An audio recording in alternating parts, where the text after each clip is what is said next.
স্বাগত খেলা যুগে আপনাদের সাথে আছে আমি তাজিন খন্দকার। শুরুতে ক্রিকেটের খবর জানাবো। ওদের ট্রল করা সহজ, কাঠগড়ায় তোলাও সহজ, কিন্তু চ্যালেঞ্জ ছুড়লেই ওরা ভয়ঙ্কর। সহকারী কোচ সালাউদ্দিনের কড়া বার্তার পর মিরপুরে যেন আগ্নেয়গিরি হয়ে ফাটলেন মিরাজ তাসকিনরা। দ্য গ্রেট পাকিস্তানি কলাপসে মাত্র ৩৭ রানে শেষ ৫ উইকেট হারিয়ে লন্ডভন্ড শান মাসুদের সাজানো এক সাম্রাজ্য। এক এক করে নয়টা উইকেটের পতন, যেন আসা যাওয়ার মিছিল। মিরাজের ১৪তম ফাইফারে ৩৪ রানের লিড নিয়ে এখন জয়ের স্বপ্নে বিভোর টাইগাররা। ম্যাচ রিপোর্টে বিস্তারিত। ওদের মাথায় তুলে মাটিতে ফেলা যায়, ওদের চাইলেই কাঠগড়ায় তোলা যায়, আবার চাইলেই ট্রলও করা যায়, কিন্তু ওদের চ্যালেঞ্জ ছুড়ে দিলেই যে মহাবিপদ। টাইগার বোলারদের কথাই বলছিলাম, কি ভেলকিটাই না দেখালো, একেবারে যেন কামাল কাট দিয়া। সহকারী কোচ সালাউদ্দিন যেন এক স্টেটমেন্ট দিয়েই এখন মহাবিপদে। বোলারদের কাঠগড়ায় তুলে নিজেই এখন আসামি হয়ে তাকিয়ে। মিরাজ তাইজুলদের দুর্দান্ত পারফরমেন্সে এখন জমজমাট মিরপুর টেস্ট। স্পিন ট্র্যাপে পথ হারালো পাকিস্তান, আর এক মিরাজ ম্যাজিক আর তাসকিন নাহিদদের গতির ঝড়ে লন্ডভন্ড হয়ে গেল শান মাসুদের সাজানো সাম্রাজ্য। তৃতীয় দিনের শুরুটায় মিরপুরের আকাশ কখনো মেঘাচ্ছন্ন, কখনো প্রখর রোদের তাপ, কিন্তু ২২ গজে আজ যা হলো তাকে এক কথায় বলা যায় দ্য গ্রেট পাকিস্তানি কলাপস। দিনের শুরুতেই অভিষিক্ত আজান ওয়াইসের সেঞ্চুরি। ২১ বছর বয়সী পাকিস্তানি এই ব্যাটারের ১০৩ রানের ইনিংসে তিনি হাঁকিয়েছেন ১৪টা চার। নাটকের শুরুটা ওখানে, বাঘের ডেরায় এসে বাঘের সাথে পাঙ্গা। পাকিস্তানের ড্রেসিং রুমে তখন উৎসবের আমেজ, কিন্তু তারা হয়তো ভুলে গিয়েছিল অতি দর্পে হত লঙ্কা। তাসকিন আহমেদের এক আগুনের গোলায় যখন আওয়াইস ফিরলেন, তখন থেকেই শুরু হলো বাংলাদেশের কাউন্টার অ্যাটাক। তারপর বাংলাদেশ ৪ রানের ব্যবধানে তুলে নিল তিনটা উইকেট। ক্যাপ্টেন শান মাসুদকে ২ অঙ্কের ঘরই পেরোতে দেয়নি স্পিড স্টার তাসকিন আহমেদ। পরের ওভারে মিরাজের শিকার সৌদ শাকিল ৪ বল খেলে রানের খাতা খুলতে পারেননি তিনি। আর এরপর সালমান আগা আর মোহাম্মদ রিজওয়ান মিলে একটা প্রতিরোধের দেয়াল গড়ার চেষ্টা করেন। ষষ্ঠ উইকেটে দুজনে মিলে গড়েন ১১৯ রানের জুটি। তাতেই বড় হতে থাকে দলীয় স্কোর, কিন্তু সেখানেও যে স্বস্তির দেখা নেই। এরপর তো তাসের ঘরের মতো ভেঙে পড়ল লাইন আপটা। মাঝখানে বৃষ্টির বাগড়া, ২ ঘন্টা খেলা বন্ধ থাকার পর মাঠ যখন ফিরল প্রাণচাঞ্চল্যে, তখন শুরু হলো আসল মিরাজ শো। যে পাকিস্তান ৫ উইকেটে ৩৪৯ রান তুলে লিডের স্বপ্ন দেখছিল, তারা মাত্র ৩৭ রানের ব্যবধানে হারিয়ে ফেলল ৫টা উইকেট। একে একে রিজওয়ান, নোমান আর শাহিন আফ্রিদি সবাই মিরাজের স্পিন বিষয়ে নীল। টেস্ট ক্যারিয়ারের ১৪তম ৫ উইকেট হল তুলে নিয়ে মিরাজ বুঝিয়ে দিলেন মিরপুর জেতার নিজের আঙিনা। বিনা উইকেটে ৭ রান তুলে বাংলাদেশের মোট লিড এখন ৩৪। হাতে ১০ উইকেট আর সামনে জয়ের স্বপ্ন। চতুর্থ দিনে এই লিডটাকে কোথায় ঠেকান মাহমুদুল সাদমানরা, সেটাই এখন দেখার বিষয়। তাজিন খন্দকার, ৭১। ১৭ বছর ধরে বাংলাদেশের ক্রিকেটে ঝুলছে একটা রেকর্ড, যা ভাঙতে পারেনি এখনো কেউ। লাল বলে তাসকিনের হাত ধরে ঘুরে যেতে পারে সেই সমীকরণ। লিডিং রোলে আছেন ঢাকা এক্সপ্রেস। বল হাতে মিরপুরে এদিন জ্বলে উঠেছেন মেহেদী মিরাজও। তুলে নিয়েছেন টেস্টের ১৪তম ফাইফারটা। হোম অফ ক্রিকেটের সংখ্যাটা এখন ৭। আবু নাইমের রিপোর্টে বিস্তারিত। ঠিক ১৭ বছর আগে কিংসটাউনে নিজের খেলা শেষ ম্যাচটাতে মাশরাফি মাঠ ছেড়েছিলেন বাংলাদেশের লিডিং উইকেট টেকার পেসার হিসেবে। লাল বলে সেই পরিসংখ্যানটার কেউ পরিবর্তন করতে পারেনি ২০২৬ সালে এসেও। কেউ কি আছো জোয়ান, থাকলে হও আগুয়ান। পাকিস্তানের বিপক্ষে মিরপুর টেস্টে তাসকিন আহমেদ দিলেন বার্তা। ৫০টা টেস্ট ম্যাচ উইকেটের ক্লাবে পা রেখে যেন বললেন বাকি আর কটা। টাইগার পেসারদের দ্রুততম টেস্ট উইকেটের ৫০টাও করে ফেললেন মিরপুর টেস্টে। কামব্যাক কিভাবে করতে হয় সেটাও ঢাকা এক্সপ্রেস দেখালেন। তাসকিন ওইখানে যেভাবে বোলিং করেছে, ওর জন্যই আমরা হয়তো ওদেরকে খুব কম রানে আটকাতে পেরেছি, কারণ আমার জন্য অনেক ইজি হয়ে গিয়েছে। যখন ও ২টা উইকেট নিয়েছে, আমিও ২টা উইকেট নিয়েছি। ওর জন্য একটু ডিফিকাল্ট ছিল, অনেক দিন পর টেস্ট খেলেছে, কিন্তু ওভারঅল আমার কাছে খুব ভালো লেগেছে ওর বোলিং দেখে। মাশরাফির ৭৮ উইকেট টপকানোর লিস্টে তাসকিনি এগিয়ে। অ্যাক্টিভ পেসারদের মধ্যে সর্বোচ্চ উইকেট এখন ওর। তবে বাংলাদেশে যে পেস বিপ্লব ফেলছে তাতে নাহিদ রানা, এবাদত চৌধুরী, খালেদ আহমেদ, হাসান মাহমুদ ওদের হাত ধরে লাল বলেও বদলে যেতে পারে টাইগারদের সামর্থ্যটা। স্পিনে বাংলাদেশ বরাবরই ভালো, ঠিক কতটা ভালো তার প্রমাণ কি রাখতে পেরেছিলেন মিরাজরা? উত্তরটা হ্যাঁ হওয়ার কথা। স্পোর্টিং উইকেট আর সেখানে মিরাজ তুলে নিলেন ফাইফার।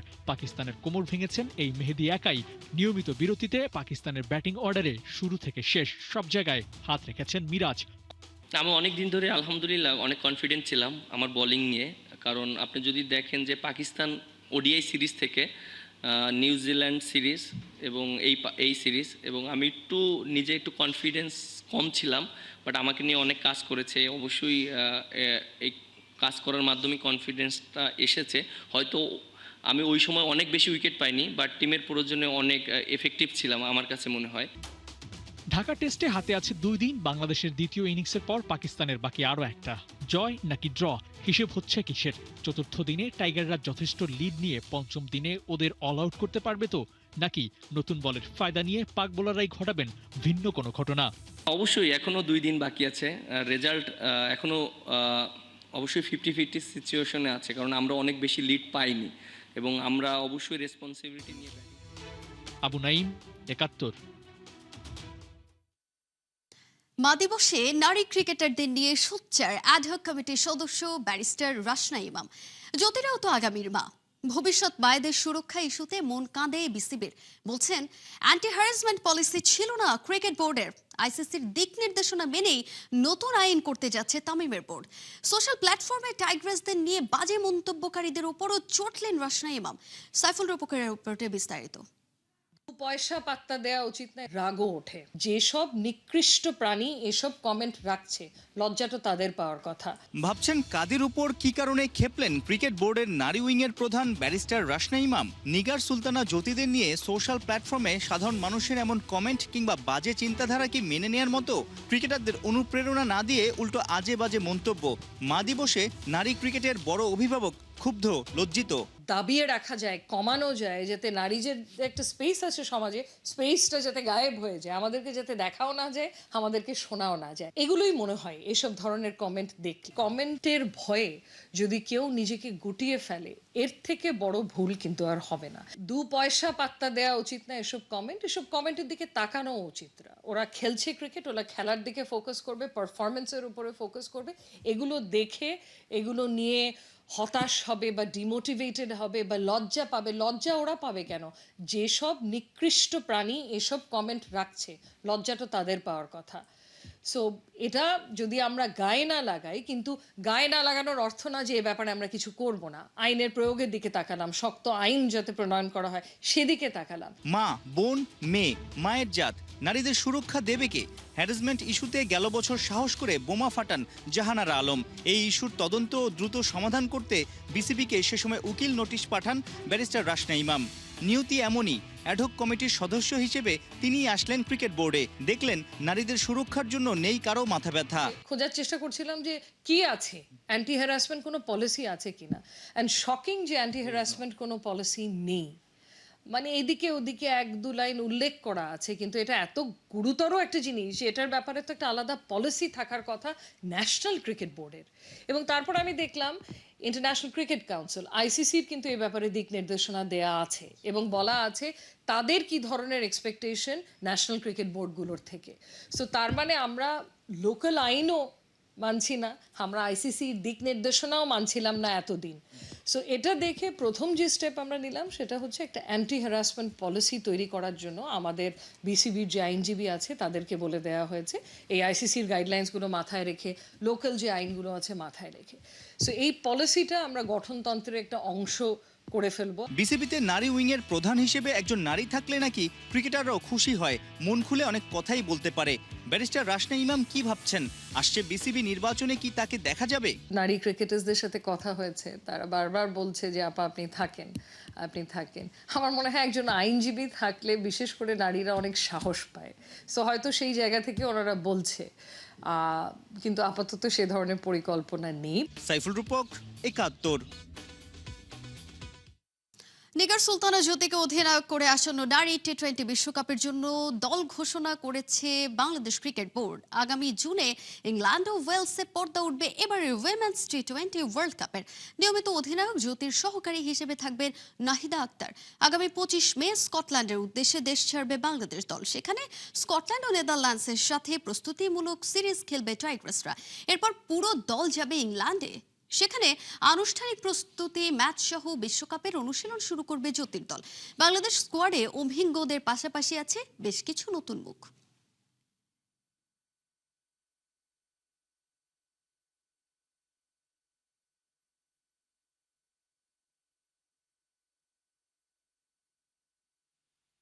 আমাদের ওয়ার্ল্ড কাপ টিমটা আমাদের ক্যাপ্টেন নিগার সুলতানা জ্যোতি, নাহিদা আক্তার ভাইস ক্যাপ্টেন, শারমিন আক্তার সুপ্তা, শোভানা মুস্তারি, স্বর্ণা আক্তার, ফাইমা খাতুন, রাবেয়া খাতুন, সুলতানা খাতুন, ফারিয়া ইসলাম তৃষ্ণা, মারুফা আক্তার, জুরাইয়া ইসলাম জয়িতা, দিলারা আক্তার এবং তাজ নাহার।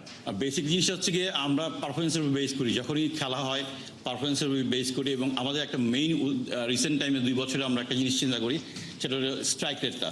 এটা একটা খুবই ইমার্জেন্সি একটা, আপনি জানেন যেহেতু নাই, বাট আমরা উই আর ট্রাইং হার্ড, আমরা ওইখানেই কাজ করতেছি। আমরা নাই বলে আমি স্বীকার করে নিচ্ছি যে হচ্ছে না, বাট আমরা চেষ্টা করতেছি ওটা মানে ইমপ্রুভ করার। 94 বছর পর আবারও ইতিহাস গড়ার দ্বারপ্রান্তে বার্সেলোনা। শিরোপা জয়ের যুদ্ধ, তাও আবার চিরপ্রতিদ্বন্দ্বী রিয়াল মাদ্রিদের বিপক্ষে মর্যাদার এল ক্লাসিকোতেই। ক্যাম্প নুতে শিরোপা উৎসবের যুদ্ধ আজ। লা লিগার ট্রফির দরজায় সাজানো নীল মেরুন মঞ্চ। রাত 1টায় এল ক্লাসিকোর আগুনের লড়াইয়ে রিয়াল মাদ্রিদের বিপক্ষে শুধুমাত্র ড্র করলেই চ্যাম্পিয়ন হবে বার্সেলোনা। বিস্তারিত জুবায়ের নূরের রিপোর্টে। সময় রাত 1টা, বাজবে যুদ্ধের ঘণ্টা। আজ ক্যাম্প নুর সবুজ কার্পেটে শুধু বল গড়াবে না, গড়াবে শিরোপার সোনালী ছায়া, গড়াবে প্রতিশোধের সাদা ঝড়, আর নীল মেরুন সমুদ্র থেকে উঠে আসবে একটাই প্রশ্ন: রাজা কি আজ মুকুট পরবে, নাকি শত্রুপক্ষ এসে আলো নিভিয়ে দেবে? বার্সেলোনার জন্য সমীকরণটা জলের মতো পরিষ্কার, কিন্তু ক্লাসিকোর মতো বিপজ্জনক। হাতে বাকি 4 ম্যাচ আর ঝুলিতে 11 পয়েন্টের লিড, অর্থাৎ 1 পয়েন্ট মানেই লা লিগাটা এবার কাতালানদের। 34 ম্যাচে 88 পয়েন্ট নিয়ে 10 লিগ ম্যাচে 10 জয়। হ্যান্সি ফ্লিক যেন এখন জয়ের কারখানা। পাশে পাশে ছন্দ, প্রেসিং এ 20 আর বক্সে ঢুকলেই গোলের গন্ধ। ক্যাম্প নো প্রস্তুত, অপেক্ষা শুধু বাঁশি বাজার। কিন্তু প্রতিপক্ষের নামটা যে রিয়াল মাদ্রিদ, যে দল মরুভূমিতে মরিচিকা নয়, শেষ মিনিটেও ভূমিকম্প ঘটাতে জানে। লা লিগায় প্রথম এল ক্লাসিকোতে 2-1 গোলে জিতেছিল রিয়াল, এমবাপ্পে আর বেলিংহামের আঘাতে। এরপর সুপার কাপ ফাইনালে 3-2 গোলে জবাব দেয় বার্সা। মুখোমুখি লড়াইও বলছে দুই দিকেই আগুন সমান। সব প্রতিযোগিতা মিলিয়ে 263 দেখায় রিয়ালের জয় 107, বার্সেলোনার 105। তাই পরিসংখ্যানের খাতায় জয়ের পাল্লায় রিয়াল মাদ্রিদের ঘাড়ে নিঃশ্বাস ফেলার সুযোগ বার্সার সামনে। বার্সেলোনার বড় ধাক্কা লামিনে ইয়ামাল নেই, তবে মঞ্চ কিন্তু ফাঁকা নয়। পেদ্রি থাকবেন সুরকারের ভূমিকায়, গ্যাভি আগুনের মতো ছুটবেন, ফেরমিন লোপেজ খুঁজবেন ফাঁক, আর লেভানদস্কি থাকবেন বক্সের ভেতর শিকারী হয়ে। র‍্যাশফোর্ডের গতি আর কুন্দের রক্ষণ দায়িত্ব রাখতে পারে বড় ভূমিকা, আর রাফিনিয়া বেঞ্চ থেকে নামলে তো গল্পে যোগ করতে পারে নতুন এক অধ্যায়। রিয়ালের ড্রেসিং রুমে ঝড়, মাঠে চোটের ছায়া। ভালভার্দে নেই, রদ্রিগো, গুলার, মিলিতাও, কারভাহাল, মেন্দিও বাইরে। তবুও কর্তোয়া গোলবারে ফিরলে রক্ষণে থাকবে বাড়তি দেয়াল। ভিনিসিয়াস থাকলে বাম প্রান্তে দেখা যাবে আগুন, বেলিংহাম থাকলে মাঝ মাঠে বিস্ফোরণ। আর মাঝে যদি এমবাপ্পে ফিট হয়ে ফেরে, কাউন্টার অ্যাটাকে থাকবে বজ্রপাতের ভয়। ক্ষতবিক্ষত রিয়ালও তাই বিপজ্জনক। তবে আজকের মূল লড়াইটা দেখা যেতে পারে ভিনিসিয়াস বনাম কুন্দের মাঝে। একদিকে গতির ছুরি, অন্যদিকে রক্ষণের তালা, আর মাঝখানে পেদ্রি বনাম বেলিংহাম দ্বৈরত্ব আছেনি। একজন খেলার কবি, অন্যজন মুহূর্তের ডাকাত। যে বেশি প্রভাব ফেলবে মাঠে, তার দল ম্যাচের হৃৎস্পন্দন নিয়ন্ত্রণ করবে। ইতিহাসও আজ ক্যাম্প নুর গ্যালারিতেই বসে থাকবে। 94 বছর পর আবারও ক্লাসিকো সরাসরি শিরোপা নিশ্চিত করে দিতে পারে। বার্সা হার এড়ালেই রাজ্যাভিষেক, রিয়াল মাদ্রিদ জিতলে উৎসব পেছাবে, কিন্তু শিরোপার রাস্তা তখনও বার্সার হাতেই থাকবে। তাই তাই রাতের শেষ প্রশ্ন, নীল মেরুন ঢেউ কি আজ মুকুট ছিনিয়ে নেবে নাকি সাদা ঝড় এসে উৎসবের মঞ্চ কাঁপিয়ে দেবে? উত্তরটা বলা যায় না, কারণ ক্লাসিকোতে তো ভবিষ্যৎ লেখা হয় না, শেষ বাঁশিতে বিস্ফোরিত হয়। জুবায়ের নূর, ৭১। এবারে দেশের ফুটবল প্রসঙ্গ। কোচ ইস্যুতে বাফুফের ৯-৬, আজ তো কাল, কাল নয়তো পরশু, এমন নাটকীয়তার মধ্যে এবার বাড়লো অপেক্ষা। সভাপতি তাবিদ আওয়ালের শুক্রবারের স্টেটমেন্ট অনুযায়ী আজই নাকি জানানো হবে হামজাদের নতুন কোচের নাম। রোববার এলো, এসে চলেও গেল, কিন্তু বাফুফে কর্তাদের মুখে কুলুপ। ন্যাশনাল টিম ম্যানেজমেন্ট কমিটির জরুরি সভাও ডাকা হলো, কিন্তু কিসের কি? সভা শেষে সভাপতি তাবিদ আওয়াল আবারও গণমাধ্যমের মুখোমুখি, বললেন ইন্টারভিউ এখনো নাকি শেষ হয়নি, 15 মে জানানো হবে নতুন কোচের নাম। বিস্তারিত শেখ আশিকের রিপোর্টে। বাফুফে সভাপতি তাবিদ আওয়াল বলেছিলেন রবিবার ঘোষণা করা হবে নতুন কোচের নাম, আর 15 তারিখের মধ্যে সেই কোচের সঙ্গে হবে চুক্তি সই। সবাই আশা ছিলেন কবে আসবে সেই রবিবার। রবিবার আসলো এবং বাফুফে তাদের হঠাৎই ন্যাশনাল টিম ম্যানেজমেন্ট কমিটির একটা জরুরি সভা ডাকলো। সবাই ধরেই নিয়েছিল এই সভা শেষে জানানো হবে কে হচ্ছেন হামজা চৌধুরীদের নতুন কোচ। বিকালে ন্যাশনাল টিম ম্যানেজমেন্ট কমিটির হঠাৎ ডাকা বৈঠকে আসতে থাকে সদস্যরা। চারিদিকে ফিসফাস, কে হচ্ছেন নয়া কোচ। সবার বিশ্বাস মিটিং শেষেই তো জানা যাবে নামটা। লম্বা মিটিং শেষ হলো, বাফুফে সভাপতি আসলেন। মনে মনে সবাই ভাবছে তাবিদ আওয়াল নিজ মুখে জানাবেন নয়া কোচের নামটা, কিন্তু বাফুফে বস জানালেন কোচদের সাথে আলোচনা এখনো শেষ হয়নি, নতুন কোচের নাম জানানো হবে সেই 15 মেতেই। হেড কোচের ইন্টারভিউ প্রসেস প্রক্রিয়াধীন আছেন। আমরা অনেকের সাথেই কথা বলছি, আমরা অনেক ব্যাক অ্যান্ড ফোর্থ করতেছি, বাট অ্যাজ আমরা আগে একটা ডেডলাইন দিয়েছিলাম নিজেদের সাথে, মে 15 তারিখে আমরা ফাইনাল একটা চুক্তির দিকে চলে যাব। এই চুক্তিটা অফকোর্স অনলাইনে হবে, বাট আনুষ্ঠানিকভাবে আমরা আপনাদের সামনে কার সাথে চুক্তি ফাইনালি করতে যাচ্ছি সেটা আমরা জানিয়ে দিব। বাফুফে কোচের নাম ঘোষণার ডেট প্রতিনিয়তই পেছাচ্ছে। আচ্ছা, এমন তো নয় আবারও পিছিয়ে যাবে কোচের নাম ঘোষণার তারিখটা? তা আমাদের ডেডলাইন পিছাবে না, আমরা আমাদের প্ল্যান মোতাবেক আগাচ্ছি। আমাদের ন্যাশনাল টিমস ম্যানেজমেন্ট কমিটি পুরো প্রসেসটার সাথে একমাত্র জড়িত ছিল, এটার বাইরে কেউভাবে জড়িত ছিল না। কোচ নিয়োগে টাকা নিয়ে সমস্যা হওয়ার সুযোগ নেই একেবারেই। একাধিক সোর্স থেকে বাফুফে পাচ্ছে সহযোগিতা। আমাদের নিশ্চয়ই একটা বাজেট আছে, সেই বাজেটের ভিতরে যদি কোচের সাথে পটেনশিয়াল কোচের সাথে সমাপ্তি হয়ে যায় তাহলে তো প্রবলেম সলভড। যদি সেই বাজেট বাড়াতে হয় আমরা আমাদের স্পন্সরের সাথে কথা ওপেন রেখেছি, আমরা কিছু ডোনার অর্গানাইজেশনের সাথে কথা বলছি, এবং আমরা আমাদের মাননীয় স্পোর্টস ক্রীড়া প্রতিমন্ত্রীর সাথেও আমরা কথা বলে রেখেছি। বাট আলটিমেটলি বাংলাদেশ ফেডারেশন থেকেই ফাইনাল সিদ্ধান্ত নিতে হবে, অ্যান্ড সেই সিদ্ধান্ত বাস্তবায়নে যদি কোনো সহযোগিতা আমাদের লাগে এই প্রস্তাবও আমরা যেখানে দরকার সেখানে আমাদের দিতে হবে। শেষ পর্যন্ত কে কোচ হচ্ছেন তার জন্য অপেক্ষা বাড়লো আরও দিন পাঁচেকের। তবে বাফুফে সভাপতি তাবিদ আওয়াল যেহেতু বলেছেন স্পন্সর, ডোনার এবং একই সঙ্গে সরকার অর্থনৈতিক সহযোগিতার জন্য পাশে আছে, তাহলে বাজেট নিয়ে শেষ পর্যন্ত সমস্যা হওয়ার কথা নয়।